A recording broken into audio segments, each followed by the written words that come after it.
தங்கத்தாலும் வெள்ளி ஓசையினாலும் மலர்களை சேகரித்திருக்கின்றோம்.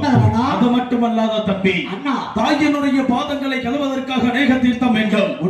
இந்த தீர்த்தத்தை எங்கு சென்று எடுத்து வருவது? ஆகட்டும், இந்த காஞ்சிபுரத்தை விட்டு மல்லோ தம்பி,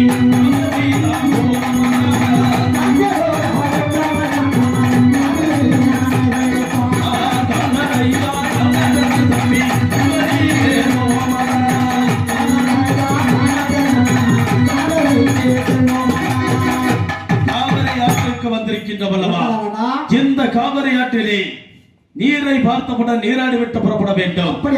ஏனென்றால் இந்த நந்தவனத்தில் எல்லாம் அலைந்து திரிந்து காடே வனவாசமாக அலைந்த காரணத்தினால் நம்முடைய உடல் முழுவதும் அசோசையாக இருக்கக்கூடிய காரணம். ஆகையினாலே இருவரும் நீராடிவிட்டு பிறகு எடுக்கலாம் தம்பி ஜலத்தை. எப்படி என்றால், தம்பி அகலை விட்டு கங்கையில் தம்பி தம்பி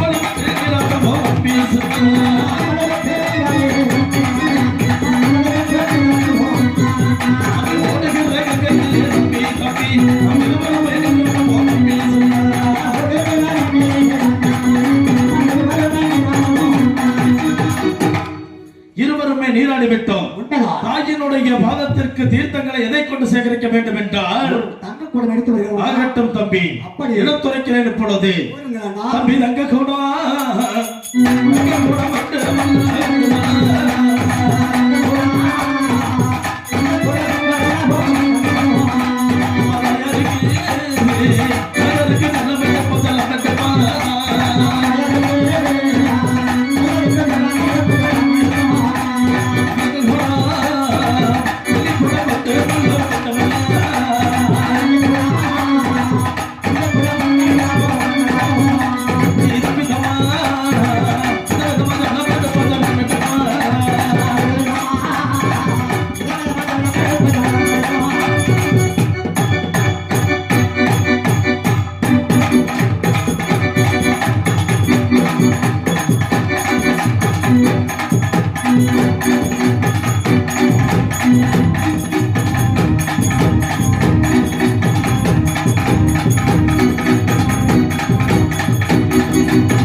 நீரை சேகரித்திருக்கின்றோம்.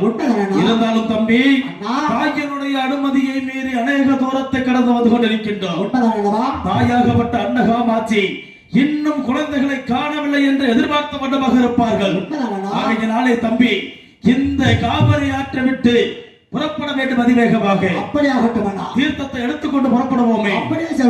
எப்படி என்றால், திருத்தமதை தான் சோமந்தோ தான் சோமந்தோ தம்பி,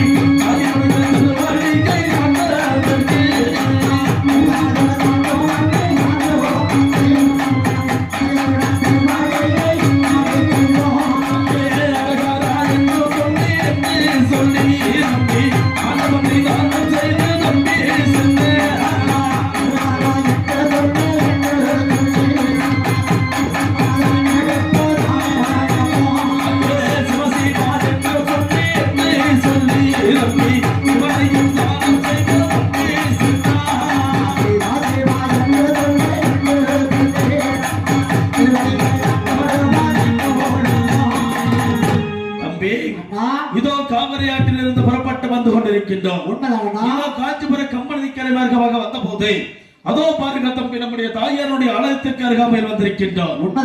தாயினுடைய ஆலயமாகப்பட்டது எவ்வளவு அழகாக இருக்கிறது என்று நான் அறிய நீ அறிவாய்.